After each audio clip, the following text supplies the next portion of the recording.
There is a sickness buried deep within men, the hunger to be loved. They walk with lowered heads, wagging their words like tails, offering loyalty the way a stray dog offers its belly for pity. They bark not to defend themselves but to be accepted, and in doing so, they become dogs, obedient, harmless, pitiful. This is your first death. You were told that loyalty is a virtue. It is not. It is a chain. The man who gives it too easily becomes a slave, and the one who demands it without merit becomes a tyrant. In both cases, the dog suffers. The image of the loyal dog, praised for its faithfulness, hides a truth few dare to see. It is a creature bred to kneel. Its instincts are dulled, its teeth no longer meant to hunt but to protect a master. What the world calls loyalty is often silent surrender. The dog does not live for itself. It lives for the hand that feeds it. It eats only when allowed. It is praised when useful, and punished when it disobeys. However noble it may appear, the dog is the symbol of dependency. Addicted to affection, it lives and dies by approval. In politics and in personal life, the man who acts like this dog, eager for praise, trembling at disapproval, will forever stay beneath the feet of others. He cannot lead, because leadership demands independence of thought, the endurance of solitude, and the ability to act ruthlessly without applause. The dog, trained to fear displeasure, can never think beyond the desires of its master. It does not move by its own will. It waits for command. That waiting, that obedience disguised as virtue, is the first and most refined form of death, the death of self-determination.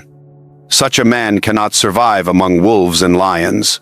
The courts, the markets, the streets, all are filled with predators wrapped in silk, smiling with the grace of serpents. These creatures do not bark. They do not beg. They do not announce themselves. They watch. They calculate. They choose their moment. Meanwhile, the dog, desperate to be seen and accepted, exposes its entire soul with a single wag of the tail. Its fears, desires, and intentions lie naked before sharper eyes, and whatever is exposed can be exploited. The tragedy of the dog is not its loyalty, but its illusion. It believes that by being kind, it will be forgiven. It believes that by obeying, it will be protected.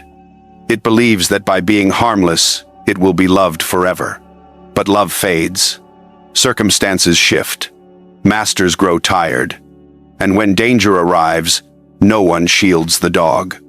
It is either sacrificed first or left behind to fend for itself, its teeth worn dull by years of domestication. The dog cannot hunt, cannot fight, cannot live without affection.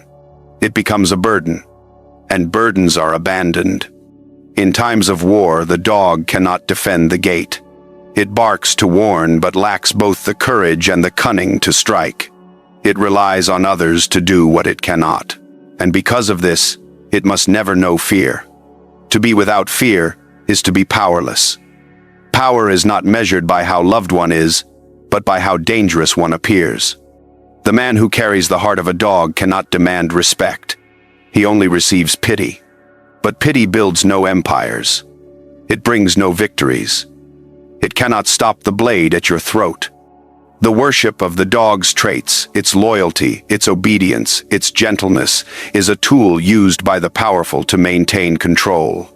They preach virtue not because they admire it, but because it weakens those who follow blindly. The powerful do not live like dogs.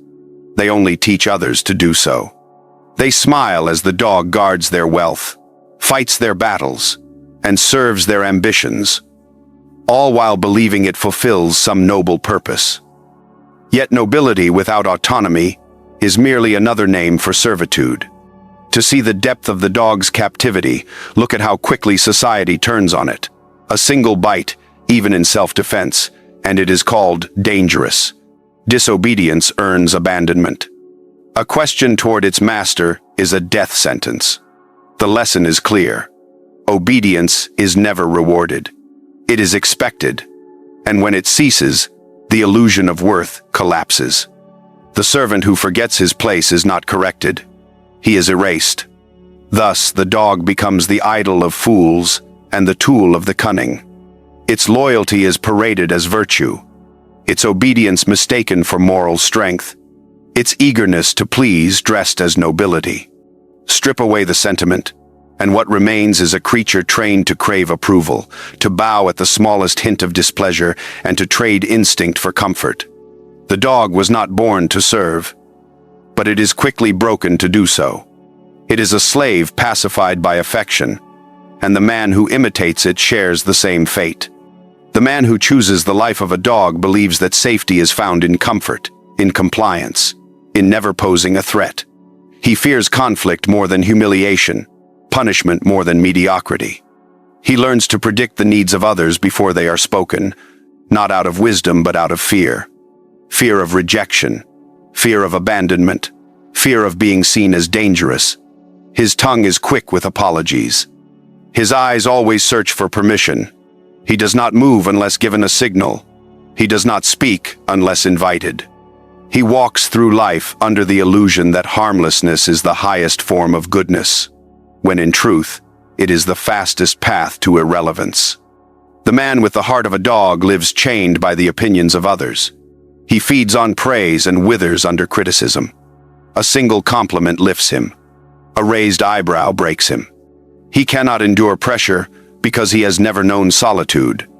He cannot demand respect because he has never dared to be feared.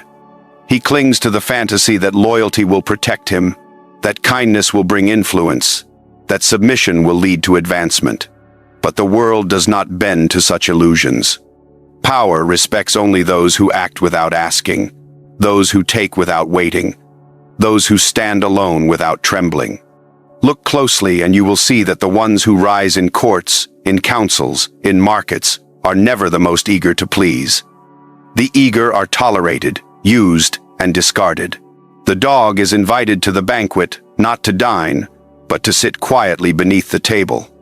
When the feast ends, it is thrown a scrap, and it wags its tail in gratitude, believing itself fortunate.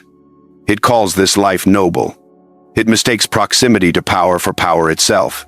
Yet when famine strikes, when war erupts, or when a more useful creature appears, the dog is cast out without hesitation.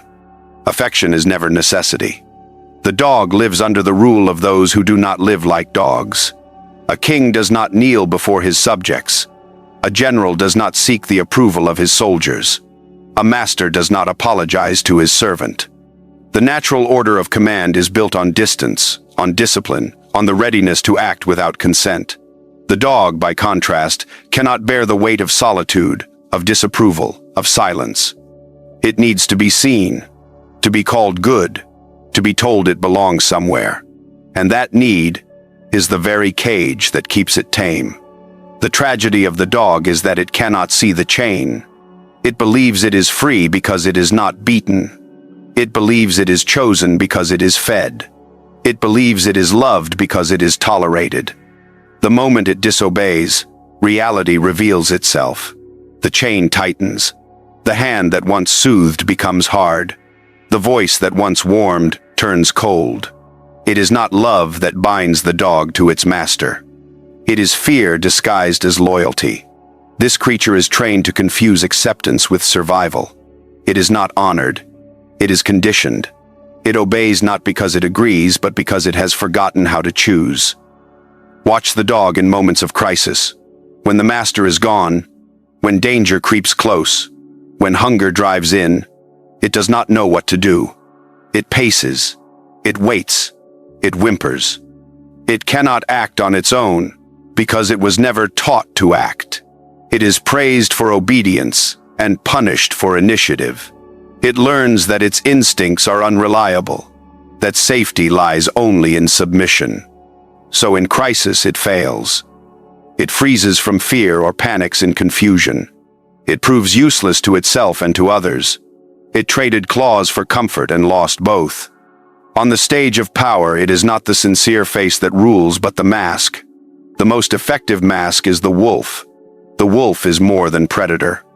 It is the symbol of measured strength, of restraint in violence, of precision in attack. It does not arise from chaos, but from necessity.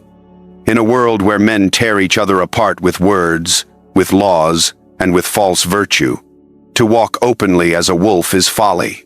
Yet lacking the wolf inside is deadly. The wise man does not abandon the wolf. He hides it under skin, keeps it patient, always watching. The wolf does not seek approval. It does not wag or pant for affection. It stays silent in dignity, solitary in power. While the dog looks to the crowd for protection, the wolf trusts its instincts and teeth. It does not howl to draw attention. It signals command. In a pack, the wolf rises by showing dominance, not by begging favors. It understands that hierarchy is not a prison, but a ladder to climb. Not by words, but by calculated force. Wearing the wolf mask is not losing humanity, but protecting it. Those who parade their intentions in daylight are quickly unmasked. Those who reveal all of themselves fall prey to sharper men. The wolf knows that concealment is protection. It does not snarl at every threat. It waits in silence, studies weakness, and bites only when the outcome is certain. Fools attack from impulse. The wolf attacks from assurance. Power demands more than action. It demands timing. And timing is the wolf's gift. The wolf knows how to wait. It is not rushed by fear or seduced by hope. It does not chase every opportunity but stalks the right one. The art of the hunt is not in the noise, but in the stillness before the strike. While others rush toward the bait, the wolf circles it. It sees the trap before it is even set. This is why the wolf survives where others perish, not because it is faster or stronger, but because it is patient, perceptive, and willing to do what the virtuous refuse to do. The wolf is not cruel. Cruelty is the mark of desperation. The wolf kills not for pleasure, but for necessity. It wastes no energy on revenge and no emotion on outrage. It is efficient. It understands that fear is a sharper tool than affection, and silence carries more weight than pleading. Those who face the wolf can feel it, a presence that needs no proof of itself. No barking, no display, no words, only the quiet certainty of consequence. That is power. To wear the mask of the wolf is to understand the value of duality. You cannot always be the beast that invites destruction, but you must always be ready to become it. True strength lies in appearing harmless while remaining dangerous. Sheep sleep peacefully beside the dog, yet they tremble when the wolf arrives. Those who understand power know how to wear gentleness without ever disarming themselves. They offer kindness as a gesture, never as dependence. They speak softly, yet their silence carries a hidden blade. The man without the wolf is always vulnerable. He explains too much, fears offense too deeply, and binds himself to the need to be seen as good.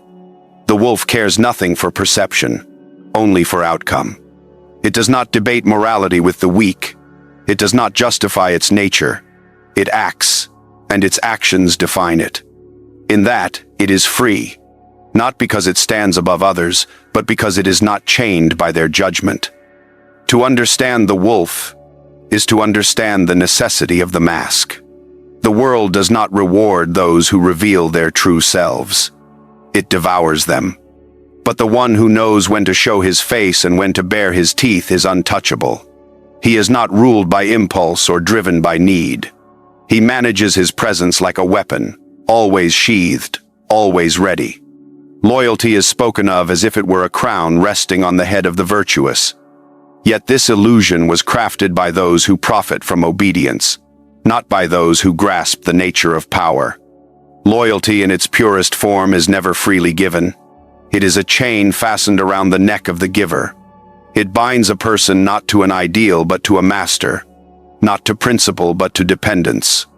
It is a beautiful word used to sanctify submission, to glorify servitude, and to defend the interests of those who fear the rise of the free. The loyal man believes he is noble. He thinks that devotion to a person or an ideal is proof of inner strength. But look closely at the cost of that devotion, and you will see that what he calls strength is in fact paralysis. He cannot act without permission. He cannot shift allegiance even when his loyalty is exploited. He cannot betray, even when betrayal is the only path to survival. He clings to the idea of steadfastness as if it were armor, not realizing it is the very thing that weakens him. Those who value loyalty above reason are often the first to be sacrificed and the last to be avenged. Masters, rulers, and opportunists all understand the worth of the loyal. They are predictable, controllable, and harmless. They do not question, they do not stray. They endure punishment and continue to serve. Their value lies not in their ability to think, but in their willingness to endure. And when that value expires, so does their protection. The loyal man who ceases to be useful becomes a burden. And burdens are never rewarded. The one who believes loyalty will earn him immortality is blind to the nature of those he serves. Gratitude is fleeting, and history is littered with the corpses of men who thought they would be remembered for their faithfulness.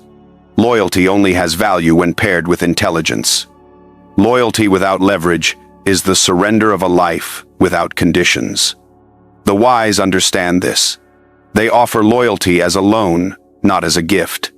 It carries terms, strategy, and the right to be withdrawn. They speak the language of loyalty, yet behind the smile lies calculation. They give loyalty when it brings advantage, and withdraw it when it brings danger. They do not mistake loyalty for morality. They know that survival sometimes demands abandoning old alliances, changing faces, and shifting direction. This is not cowardice. It is adaptation. To demand loyalty from others is to reveal fear. The powerful do not beg for loyalty. They command through strength, necessity, and fear itself.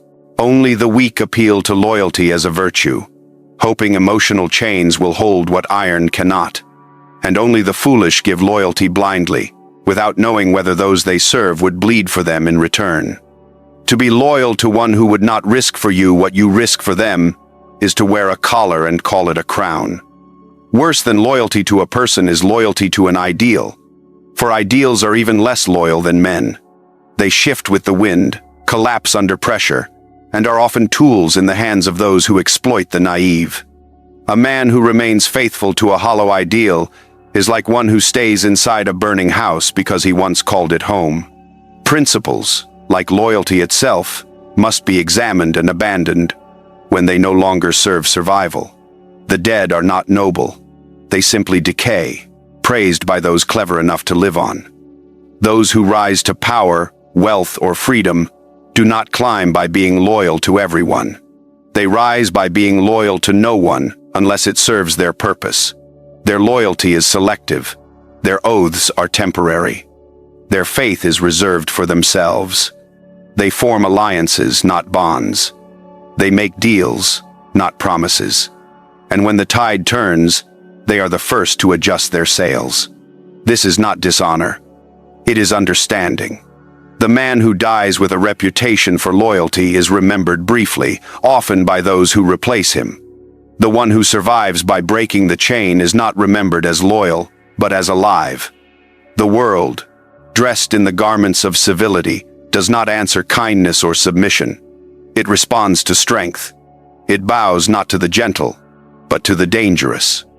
The man who begs when struck, who pleads instead of demands, who seeks pity before commanding fear, is destined to be trampled. This is not cruelty, it is structure. Nature, from the depths of the jungle to the throne of empires, bends before power. And power is revealed not through pleading or tears, but through silent, certain fangs. The man who desires safety must appear dangerous, not loud, not reckless, but dangerous. There is a difference between noise and threat. Dogs bark to warn, to intimidate, to pretend its strength. But they bark because they are afraid. The wolf, on the other hand, does not need to bark. Its presence is enough. Its stillness speaks louder than the cries of the desperate. This is the art of dominance. To speak little, to act decisively, and to let silence carry the weight of your resolve. When people look into your eyes and see no hesitation, no pleading, no doubt, they do not test you a second time. A man who cannot be feared cannot be respected. He may be liked, he may be pitied, but he will never be trusted with responsibility. Leadership is not granted for warmth, but for the ability to make hard decisions without trembling. A prince who cannot punish is a puppet. A general who hesitates to strike back becomes the coffin of his own soldiers. A man who cannot say no with conviction will be used until nothing remains. The world is filled with the remains of the agreeable, the pleasant, the gentle, those who smile too often and strike too rarely. Fear is not a flaw. It is a weapon when used with precision. It clears obstacles faster than diplomacy ever could. A calculated act of cruelty is remembered longer than 100 gestures of kindness. Mercy is admirable only when it comes from strength. When it comes from weakness, it is not seen as virtue but as impotence. And in this world, impotence is an invitation to be devoured. The predator does not negotiate with prey. It consumes it. And the man without fangs, the one who recoils from conflict, who whimpers when threatened, turns himself into prey. To understand this is to understand how the world truly works. A man must not cry out when wounded. He must not explain himself when challenged. He must not beg for fairness. Fairness is a fiction maintained by the powerful to comfort those without power. The world does not care what you deserve. It only cares what you can take and keep. If you wish to avoid domination, you must project the ability to dominate. You must never boast, yet never yield. Train your face to hide panic, your voice to conceal despair, your hands to remain steady even in betrayal. Fangs are not only weapons, they are symbols. The difference between the powerful and the powerless lies not in morality but in the willingness to act without permission. The man who bears fangs does not wait for perfect conditions. He creates them through action. He knows that kindness without leverage is weakness, and diplomacy without the threat of strength is noise. The one who can destroy but chooses not to, that is power. The one who cannot destroy and begs for mercy, that is prey. Even in what we call a civilized world, the principle remains unchanged. In politics, the one who can destroy a reputation is the one who gets heard. In business, the person who can walk away from the table or overturn it dictates the terms. In personal dealings, the one known to punish betrayal without warning is never betrayed twice. A whisper of capability, backed by proven ruthlessness, reshapes the behavior of others. They weigh their words, they step lightly, they offer what they would never give to a pleading weakling. There is no honor in dying for principle. If your enemies celebrate your downfall, you must learn to become steel, wrapped in velvet, gentle in speech, yet lethal in action. You must master the art of appearing calm while being prepared to unleash chaos. When you enter a room, it is better that they fear crossing you than forget you were there. Whimpers are forgotten. Fangs are remembered. This is written into natural law, into human instinct, into the corridors of history. Those who possess fangs write the rules. Those who do not, follow them. No one ascends to power through universal affection. The desire to be loved is the first shackle placed on the neck of the ambitious. It dulls instinct, softens decisions, and forces a man to measure not what is necessary but what is acceptable. In doing so, he hands his power to the crowd whose approval he seeks. The man who seeks to rise must learn early that the currency of ascent is not affection but clarity. Clarity demands choices that will earn hatred from many and respect from few. Hatred is not failure. It is a signal. It tells you that you have stopped being decoration in someone else's life, that your actions carry weight, that your presence unsettles their comfort. The one who is hated is not the one in danger. The one forgotten is, power cannot exist without enemies, because power breeds opposition. Those above must remain separate from those below. That separation creates resentment, and resentment gives birth to hatred. This is not a flaw in the design of power. It is its cost, and only those willing to pay that cost can hold anything more than illusion. The weak crave affection because they believe it will protect them. They think that if they are loved, they will not be attacked. They think that if they keep everyone pleased, they will be safe. But safety built on approval is fragile. It lasts only as long as others remain satisfied. The moment they must choose between what is right for you and what is comfortable for them, you will stand alone. And if you are not prepared for that loneliness, you will fall. The strong accept solitude as the natural companion of leadership. He does not fear hatred.